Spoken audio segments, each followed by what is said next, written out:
کہ حضرت علی شیر خدا رضی اللہ تعالیٰ عنہ فرماتے ہیں اس شرم و حیا کا لحاظ قیامت میں خالق کائنات بھی رکھے گا۔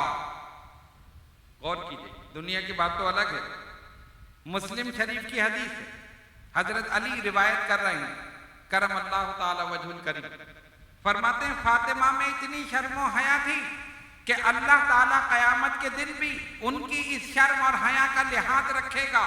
کس طرح کہ جب سب پل صراط سے گزر رہے ہوں، پل صراط سے گزریں گے نا، جب پل صراط سے سب گزر رہے ہوں گے اور سیدہ کائنات کی باری آئے گی کہ وہ گزریں، حضرت علی فرماتے ہیں نبی پاک علیہ السلام نے فرمایا ایک منادی ندا کرے گا اے اہل محشر اپنی نگاہوں کو جھکا لو، رسول اللہ کی شہزادی پل صراط سے گزر رہی۔ تو حضرت علی فرماتے ہیں قیامت کے دن اللہ تبارک و تعالیٰ اس شرم و حیا کا بھی لحاظ رکھے گا اور سیدہ کائنات تیزی کے ساتھ پل صراط سے گزر جائے گی۔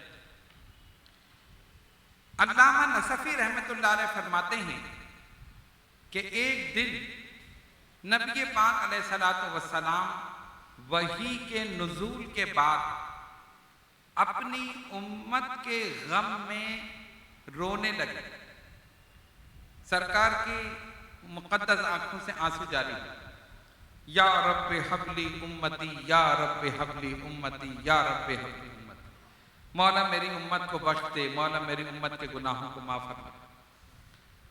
اس کے بعد سرکار دو عالم علیہ السلام کھڑے ہوئے اور ایک جانب چلے گئے، کسی کو نہیں پتا کہ کس طرف گئے۔ صحابہ نے دیکھا حضور پرنور علیہ السلام ایک سمت چلے گئے، ایک دوسرے سے پوچھا کہ کس طرف، کہا ہمیں تو نہیں پتا۔ اب یہ تلاش میں نکلے، ادھر دیکھا ادھر دیکھا، لیکن ڈھونڈنے میں دشواری نہیں ہوئی۔ کیوں؟ کیفیت یہ تھی کہ آقا جدھر سے گزر جاتے تھے گلیاں خوشبو سے معطر ہو جاتی، خوشبو کو سونگتے سونگتے آقا تک پہنچ گئے۔ جب وہاں پہنچے تو دیکھا کہ نبی پاک علیہ السلام سجدے کی کیفیت اور دعا کر رہے ہیں الہ العالمین میری امت کے گناہوں کو معاف کر دے۔ صدیق اکبر رضی اللہ تعالیٰ عنہ حاضر ہوئے، یا رسول اللہ صلی اللہ علیہ وسلم سجدے سے سر اٹھائیے۔ سرکار نے سجدے سے سر نہیں اٹھایا۔ پھر ایک اور صحابی آگے بڑھے، پھر دوسرے صحابی آگے بڑھے، آقا نے سجدے سے سر نہیں اٹھایا۔ ایک ہی بات ان کے مقدس لبوں پر، یا اللہ میری گناہگار امت کو معاف فرما دے، یا اللہ میری گناہگار امت کے گناہوں کو بخش۔ انہوں نے کہا اب کیا کریں؟ چلو شہزادی رسول سیدہ خاتون جنت فاطمہ الزہرا رضی اللہ تعالی عنہا کو لے کر آئے۔ حضرت سلمان فارسی رضی اللہ تعالیٰ عنہ کو بھیجا، وہ گئے، پوری کیفیت سیدہ کو بتائی۔ آپ نے سر سے پیر تک چادر اوڑھی، اپنے جسم مبارک کو اس چادر میں چھپایا اور ان کے ساتھ اس مقام پر آئیں جہاں پر نبی پاک علیہ السلام سجدے کی حالت میں اپنی گناہگار امت کے لیے رو رہے تھے، گڑ گڑا رہے تھے، مغفرت کی دعائیں فرما رہے ہیں۔ انہوں نے آگے بڑھ کے کہا بابا جان سجدے سے سر اٹھائیے۔ سرکار نے سجدے سے سر نہیں اٹھایا۔ عرض کیا بابا جان فاطمہ نے جتنی عبادت کی ہے، جتنی چکیاں پیسی ہیں، جتنی ریاضت کی ہے، سب آپ کی امت پہ قربان، سجدے سے سر اٹھائیے ورنہ فاطمہ سجدے میں سر رکھے گی اور عرش کے پائے کو ہلا دے گی۔ حضور علیہ السلام نے سجدے سے سر اٹھایا۔ فاطمہ الزہرا رضی اللہ تعالی عنہا نے اللہ کی بارگاہ میں رو کر گڑگڑا کر دعا کی، مولا بابا جان کی امت کو بخش دے، اس گناہگار امت کے گناہوں کو معاف فرما دے۔ اللہ تبارک و تعالیٰ نے جبریل امین کو بھیجا، اے نبی صلی اللہ علیہ وسلم اللہ فرماتا ہے فاطمہ سے کہیں امت کے ساتھ وہی سلوک ہوگا جو فاطمہ چاہے۔ یہ شان ہے فاطمہ الزہرا رضی اللہ تعالیٰ عنہ کی۔ اسی لیے کسی نے لکھا وہ نور العین وہ لختے دل محبوب ربانی، وہ فخر ہاجرہ آسیہ وہ مریم ثانی، وہ جن کا ایک سجدہ ضامن آفو خطا کارا، وہ جن کی جنبش لب شافع جرم و گناہگارا، وہ جن کی جنبش لب شافع جرم و گناہگارا، وہ شبیدار وہ صرف رکوع سجدوں پہ ہم، وہ جن کی ذات پہ نازا حضور رحمت عالم،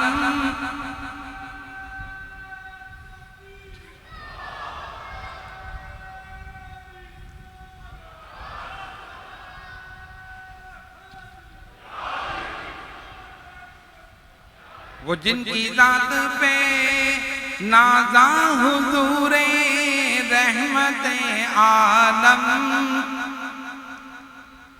سیدہ خاتون جنت فاطمہ الزہرا رضی اللہ تعالی عنہا عبادت نہایت ذوق اور شوق کے ساتھ کرتی تھی، کثرت کے ساتھ روزے رکھتی تھی، رات میں نوافل پڑھتی تھی، دن میں تلاوت قرآن کرتی تھی، آپ کے شب و روز اسی میں گزرتے، کھانا پکا رہی ہیں تو تلاوت قرآن ہے، چکی پیس رہی ہیں تو تلاوت قرآن ہے، اور کوئی کام کر رہی ہیں تو تلاوت قرآن ہے، رات ہوئی تو نوافل ہے، تہجد ہے، پھر فجر ہے، پھر تلاوت قرآن ہے، 24 گھنٹے اسی میں گزر جاتا ہے۔ صائم الدہر اور قائم اللیل، دن میں روزہ رکھنے والی اور رات میں جاگ کر عبادت کرنے والی، اور آپ کی ایک صفت تھی کہ نہایت سخی تھی اور نہایت رحم دل، کسی کو تکلیف میں دیکھتی، کسی کو پریشانی میں دیکھتی، فوراً کوشش کرتی کہ میں اس کی پریشانی کو دور کر دوں، کسی کو کچھ ضرورت ہوتی تو اپنے پاس سے عطا کر دیتی، کسی کو کھانے کی ضرورت ہو، پینے کی ضرورت ہو، کوئی بھی دنیا کی ضرورت ہو، فوراً آپ اپنے پاس اس کی ضرورت پوری کر دیا کرتے۔ ایک مرتبہ قبیلہ بنو سلیم، اس کا ایک شخص مسلمان ہوا، سرکار کی بارگاہ میں آیا، کلمہ پڑھ کے مسلمان ہو گیا۔ جب اس نے اسلام قبول کر لیا تو نبی پاک علیہ السلام نے اس سے پوچھا تمہاری مالی حالت کیا ہے، کیفیت کیا ہے؟ عرض کیا یا رسول اللہ صلی اللہ علیہ وسلم، اس قبیلے کے 3000 لوگوں میں صرف میں ہی وہ ہوں جو سب سے زیادہ غریب، سب سے زیادہ مفلس، میرے پاس کچھ نہیں۔ سرکار نے فرمایا اچھا۔ حضور علیہ السلام نے فرمایا کون ہے جو اس کی مالی اعانت کرے، مدد کرے؟ حضرت سعد بن عبادہ رضی اللہ تعالیٰ عنہ کھڑے ہوئے، یا رسول اللہ صلی اللہ علیہ وسلم، میرے پاس ایک اونٹ ہے، میں وہ اونٹ اس کو دیتا ہوں۔ آقا نے فرمایا ٹھیک ہے۔ اب دوبارہ پھر اعلان فرمایا کون ہے جو اس کو کھانا کھلائے؟ بھوکا تھا، اس کے پاس کھانے کے لیے بھی کوئی چیز نہیں تھی۔ حضرت سلمان فارسی رضی اللہ تعالیٰ عنہ کھڑے ہو، سرکار نے فرمایا لے جاؤ۔ انہوں نے اس کا ہاتھ پکڑا اور لے کر چلے۔ ایک صحابی کے گھر گئے، ان سے پوچھا، انہوں نے کہا جی ہمارے گھر میں کھانے کی کوئی چیز نہیں۔ دوسرے کے پاس گئے، تیسرے کے پاس گئے، تینوں جگہ سے یہی جواب ملا۔ ہوتے ہوتے پہنچے سیدہ خاتون جنت رضی اللہ تعالیٰ عنہا کے گھر، دروازے پہ دستک دی، آپ نے پوچھا کون؟ کہا سلمان فارسی، سرکار کا غلام۔ کیسے آئے؟ انہوں نے پورا ماجرا بیان کیا کہ یہ نو مسلم ہے، اس نے اسلام قبول کیا ہے۔ سرکار نے اعلان فرمایا تھا، ایک صاحب نے اونٹ دے دیا، پھر اس کو کھانے کی ضرورت تھی، میں کھڑا ہو گیا لیکن کھانا کہیں سے نہیں ملا۔ آپ سرکار کے اہل بیت ہیں، ان کی اولاد ہیں، کچھ کھانا اس کے لیے دے دی، کوئی بھی چیز ہو کھانے کی آپ عطا فرما دیں، میں اس کو کھلا دوں۔ وہاں سے جواب ملا، سلمان آج تیسرا روز ہے ہمیں فاقہ کرتے ہوئے۔ غور کیجئے، دونوں جہاں کے شہنشاہ کی شہزادی 3 دن ہو گئے ایک لقمہ منہ میں نہیں۔ سلمان آج تیسرا دن ہے ہمیں اور ہمارے بچوں کو فاقہ کرتے ہوئے، کوئی کھانے کی چیز نہیں ہے ہمارے پاس۔ انہوں نے کہا اچھا، جب یہ جانے لگے تو کہا نہیں ٹھہرو، ہمارے دروازے سے کوئی خالی نہیں گیا ہے۔ پھر اب یہ سوچنے لگے کہ پہلے تو انہوں نے کہا کھانے کی کوئی چیز نہیں، اب یہ کیا دیں گی؟ اندر سے سیدہ نے اپنی چادر دی، کہا یہ میری چادر لے جاؤ، یہاں پر شمعون نامی یہودی رہتا ہے، اس کو دے دو، اس چادر کو گروی رکھ کر جو کچھ پیسہ ملے اس سے کھانا لے لو یا گیہوں خرید لو، میں اس کو پیس کر روٹی بنا دوں گی، اس کو کھلا دو۔ ان کا اچھا، سیدہ کی چادر لی، چلے شمعون یہودی کے پاس پہنچے۔ وہ ذرا پیسے والا آدمی تھا، اس کو جا کر حال بتایا، کہا یہ چادر تم رکھ لو، اس کے بدلے کچھ پیسہ ہمیں دے دو۔ اس نے کہا پہلے یہ بتاؤ چادر کس کی ہے؟ انہوں نے کہا چادر ہمارے نبی صلی اللہ علیہ وسلم کی شہزادی سیدہ فاطمہ الزہرا رضی اللہ تعالیٰ عنہ کی۔ انہوں نے کھانا نہیں دیا، کہا 3 دن ہو گئے ان کے گھر میں فاقے ہو رہے، لیکن انہوں نے کہا جو ہمارے در پر آئے ہم خالی نہیں بیچتے، یہ چادر دے دیں۔ شمعون یہودی نے سنا، اس کی آنکھوں سے آنسو جاری ہو گئے۔ کچھ دیر وہ سوچتا رہا، اس نے کہا سلمان خدا کی قسم یہ وہی لوگ ہیں جن کا ذکر توریت میں اللہ نے کیا، اور اسی وقت کلمہ پڑھ کے مسلمان ہو گیا، اسی وقت کلمہ پڑھ کے مسلمان ہو گیا۔ پھر اس نے بہت سا گیہوں دیا، جاؤ یہ لے جاؤ۔ حضرت سلمان فارسی رضی اللہ تعالیٰ عنہ لے کر آئے، سیدہ نے چکی میں ڈال کر پیس کر آٹا بنایا، آٹا گوندا، روٹیاں تیار کی، کہا سلمان جاؤ اس نو مسلم کو کھلا دو۔ فرماتے میں نے عرض کی کہ کچھ آپ اپنے بچوں کے لیے، شہزادوں کے لیے رکھ لیں، کہا نہیں یہ ہمارے لیے جائز نہیں، جس کے لیے ہے یہ اسی کو پہنچا۔ یہ شان ہے اہل بیت اطہار کی، 3 دن سے فاقے سے ہیں، خود روٹیاں تیار کی ہیں۔ غور کرو، جو 3 دن سے جس نے کچھ نہ کھایا ہو وہ اگر 1-2 لقمے کھا لے تو کیا حرج تھا، لیکن کہا نہیں یہ ہمارے لیے جائز نہیں، جس کے لیے آیا ہے اسی کو دیا جائے گا۔ سب روٹیاں خود تیار کی، جا کر اس نو مسلم کو کھلا دیا۔ فرماتے میں وہ لے کر آیا، سرکار دو عالم علیہ السلام تشریف فرما تھے، اس نو مسلم کو دیا، اس نے پیٹ بھر کے کھانا کھایا۔ میں نے سارا ماجرا آقا دو جہاں صلی اللہ علیہ وسلم کو سنایا، سرکار کی مبارک آنکھوں سے آنسو جاری۔ حضور علیہ السلام تشریف لائیں، خاتون جنت کے سر پر ہاتھ رکھا، پھر اپنے دستے مبارک اٹھائے، مولا میری بیٹی سے راضی ہو جا، مولا فاطمہ سے تو راضی ہو جا۔ یہ شان ہے سیدہ کائنات فاطمہ الزہرا رضی اللہ تعالی عنہا کی۔ کبھی کسی نے کوئی تکلیف پہنچائی اسے معاف کر دیا، کسی نے کوئی اذیت پہنچائی اسے معاف کر دیا، کسی کی وجہ سے کوئی پریشانی ہوئی اسے معاف کر دیا، کبھی کسی سے بدلہ نہیں لیا کہ اس نے اس وقت مجھے پریشان کیا تھا اب میں اسے پریشان کروں، یا اس نے تکلیف دی تھی میں اسے تکلیف دوں، جو بھی آیا اسے معاف کرتی رہی۔ کیوں؟ اس لیے کہ اس کی شہزادی تھی جس کا وتیرہ ہی یہی تھا کہ سب کو معاف کر دیا جائے، ان کی شان ہی یہی تھی کہ سب کو معاف کر دیا جائے۔ اس سلسلے میں ایک واقعہ ذہن میں آتا ہے، سلطان محمود غزنوی اپنے دربار میں بیٹھا تھا، اس نے کہا میں حضرت خضر علیہ السلام سے ملنا چاہتا ہوں۔ حضرت خضر علیہ السلام جانتے ہیں نا وہ حیات ہیں، کوئی ہے ایسا جو میری ان سے ملاقات کرا دے؟ پورے دربار میں سناٹا چھا گیا۔ ایک آدمی کھڑا ہوا، اس نے کہا بادشاہ سلامت میں یہ کام کر سکتا۔ اچھا تم میری ملاقات حضرت خضر علیہ السلام سے کرا سکتے ہو؟ ہاں جی ہاں میں کرا سکتا ہوں۔ کراؤ پھر۔ کہا نہیں، ایک مسئلہ ہے۔ کیا؟ ملاقات کرانے کے لیے مجھے ایک چلہ کرنا پڑے گا۔ کہ چلہ کرنا پڑے گا؟ ہاں، اور وہ بھی 1 سال کا ہوگا۔ 1 سال تک میں پڑھائی کروں گا، ایک کونے میں بیٹھ کر پڑھوں گا، جو بھی عمل کروں گا۔ 1 سال کے بعد آپ کی ملاقات حضرت خضر علیہ السلام سے ہو جائے گی۔ انہوں نے کہا اچھا ہو جائے گی؟ ہاں ہو جائے گی، کرو پھر۔ کہا لیکن حضرت مسئلہ یہ ہے بادشاہ سلامت کہ جب میں پڑھوں گا تو ظاہر ہے میں کوئی کماؤں گا تو نہیں، کوئی کام تو نہیں کروں گا۔ اب کام نہیں کروں گا تو بیوی بچے کہاں سے کھائیں گے؟ اگر آپ شاہی خزانے سے 1 سال تک میرے گھر کا خرچہ اٹھا لیں تو آپ کے لیے میں ایک جگہ بیٹھ کر پڑھائی کر لوں گا۔ 1 سال کے بعد آپ کی ملاقات حضرت خضر علیہ السلام سے ہو جائے۔ بادشاہ نے دیکھا اچھا ٹھیک ہے چلو صحیح کر دے، جاؤ 1 سال تک ان کو بھائی شاہی خزانے سے دے دینا، راشن کپڑا جو بھی یہ چاہیں 1 سال تک۔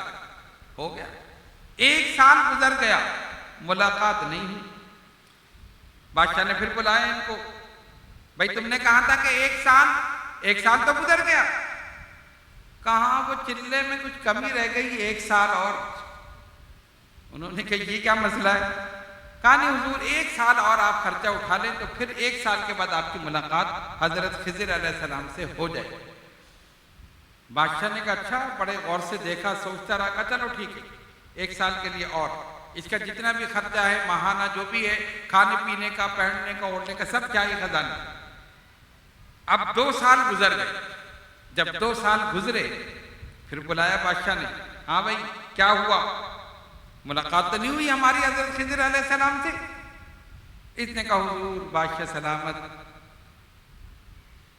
میں آپ سے کیا عرض کروں، میں بڑا شرمندہ ہوں۔ ان کا ہوا کیا؟ کوئی پڑھائی میں کمی رہ گئی، کچھ ہو گیا؟ ہماری تو ملاقات ہوئی نہیں، 2 سال تک ہم نے خرچہ بھی اٹھا لیا، سب کچھ ہو گیا۔ کہا حضور اصل میں صحیح بات آپ کو بتاؤں، یہ سب میں نے جھوٹ کہا تھا۔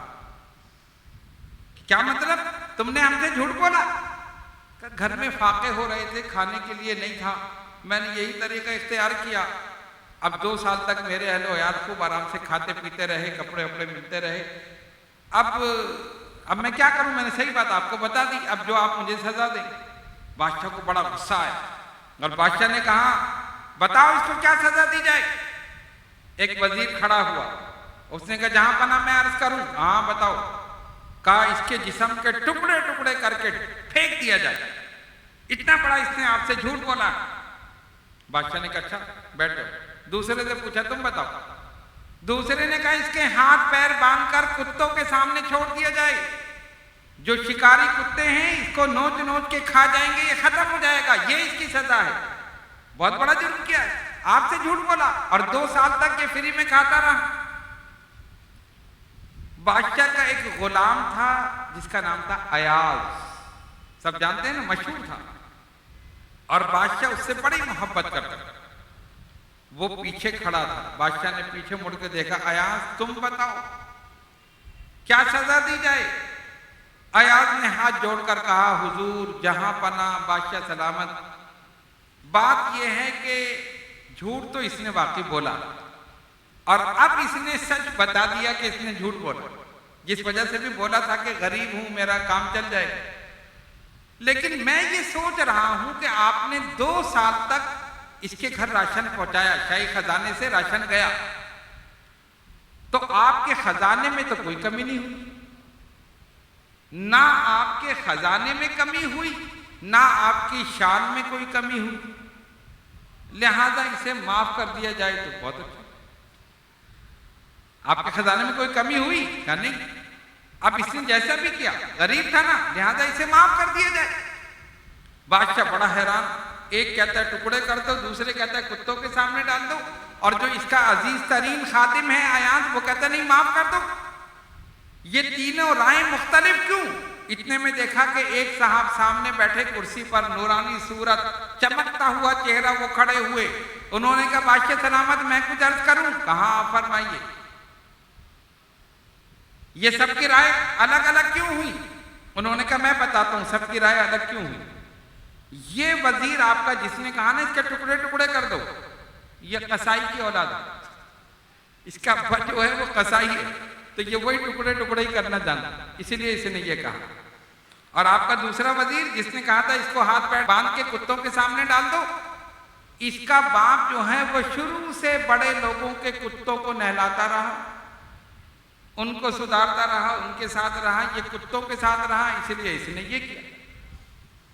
اور یہ جو آپ کا غلام ہے ایاز جس نے کہا ہے معاف کر دیں، یہ سید ہے، ان کے گھرانے کا کام ہی معاف کرنا۔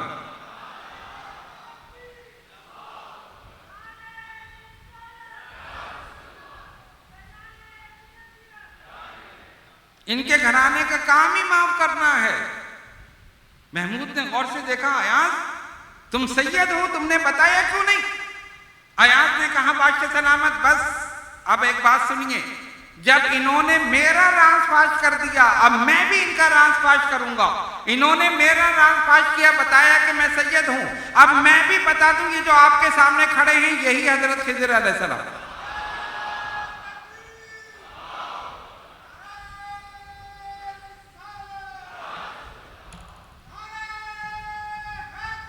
یا علی، یہی حضرت خضر علیہ السلام ہے۔ تو اس طرح اس کی ملاقات ہو گئی۔ تو اس گھرانے کا کام ہی معاف کر دینا ہے۔ سیدہ کی شان یہی تھی، جس نے تکلیف دی اسے معاف کر دیا، جس نے اذیت پہنچائی اسے معاف کر دیا، جس کی وجہ سے کوئی پریشانی ہوئی اسے معاف کر دیا، سب کو معاف کر دیا، ان کا کام ہی معاف کرنا۔ اور اللہ تبارک و تعالیٰ نے ان کو ہر قسم کی آلودگی سے، ہر قسم کی خرابی سے بالکل پاک اور صاف کر دیا۔ اسی لیے امام اہل سنت نے فرمایا ان کی پاکی کا خدائے پاک کرتا ہے بیان، ان کی پاکی کا خدائے پاک کرتا ہے بیان، آیے تطہیر سے ظاہر ہے شان اہل بیت، آیے تطہیر سے ظاہر ہے شان اہل بیت۔ اللہ فرماتا ہے انما یرید اللہ لیذہب عنکم الرجس اہل البیت ویطہرکم تطہیرا۔ بے شک اللہ تعالیٰ یہ ارادہ رکھتا ہے اے نبی صلی اللہ علیہ وسلم کے گھر والوں کہ تمہیں ہر قسم کی آلودگی سے، گندگی سے پاک کر دے، ایسا پاک کر دے جیسا کہ پاک کرنے کا حق۔ غور کرو، جسے خالق کائنات پاک کرنا چاہے کیا وہ ناپاک رہ سکتا ہے؟ نہیں۔ اللہ تبارک و تعالیٰ نے واقعی ان کو پاک کر دیا، صاف کر دیا، اور وہ اب اس مقام پر ہیں جس محفل میں ذکر ہو جائے وہ محفل بھی پاک ہو جائے، جو ان کا ذکر کر لے وہ بھی پاک ہو۔ سیدہ خاتون جنت رضی اللہ تعالی عنہا کو اپنے والد نبی پاک علیہ السلام سے بے حد محبت تھی۔ جب سرکار کا وصال ہوا آپ روضہ اطہر پر تشریف لے گئی، مٹی اٹھائی، اپنی آنکھوں پر رکھی اور کہا اے لوگوں اگر کسی کو یہ خوشبودار مٹی مل جائے تو اسے پھر کسی چیز کی ضرورت نہیں۔ اسی طرح کے غمزدہ جملے آپ نے کہے، اور حضور علیہ السلام کے وصال کے بعد زیادہ عرصے حیات نہیں رہے۔ سرکار نے پہلے بھی فرما دیا تھا، جو روایت ہم نے ام المومنین سیدہ عائشہ صدیقہ رضی اللہ تعالیٰ عنہ سے بیان کی ہے کہ سرکار نے پہلے بلایا، ان کے کان میں کچھ کہا تو وہ رونے لگی، دوبارہ بلایا کان میں کہا تو وہ ہنسنے لگی۔ تو نبی پاک علیہ السلام نے پہلی مرتبہ اپنے وصال کی خبر سنائی تھی، اور دوسری مرتبہ فرمایا تھا فاطمہ میرے اہل بیت میں سب سے پہلے تم مجھ سے ملو۔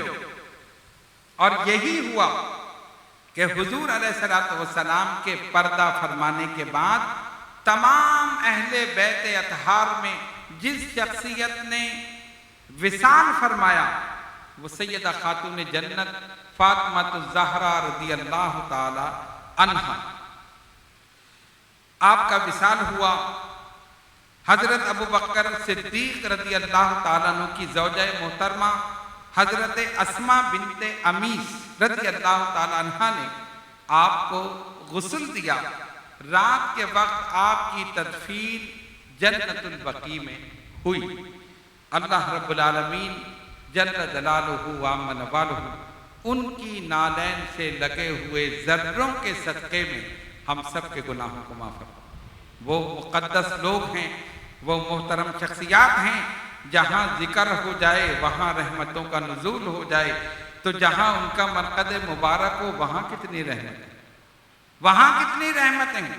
وہ خود جنتی عورتوں کی سردار، ان کے شہزادے جنتی نوجوانوں کے سردار، ان کے شوہر تمام عرب کے سردار، ان کے والد سارے نبیوں کے سردار. اصل سرداری تو ان کے گھر کی، اصل سرداری ان کے گھر کی ہے.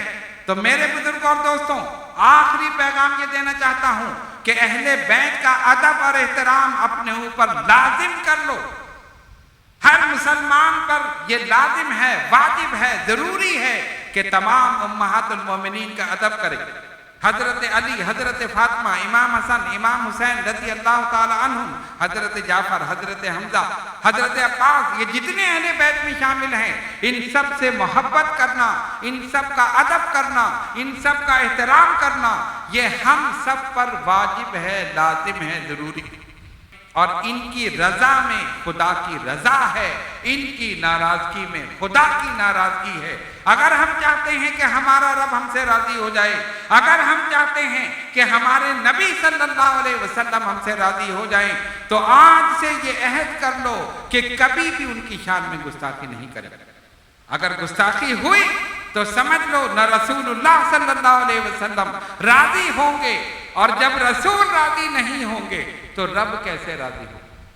اگر رب کی رضا چاہیے، اگر اس کے حبیب علیہ الصلوۃ والسلام کی رضا چاہیے، تو پھر ان اہل بیت اطہار سے محبت کرنی ہے، ان کا ادب کرنا ہے، احترام کرنا ہے، اور ان کے نقش قدم پر چلنا ہے. اسی میں فلاح ہے، اسی میں نجات ہے، اسی میں کامیابی ہے. اللہ رب العالمین ہم سب کو ان کی نالین سے لگے ہوئے ذروں کے صدقے میں ہم سب کے گناہوں کو معاف فرمائے. وآخر دعوانا ان الحمدللہ رب العالمین.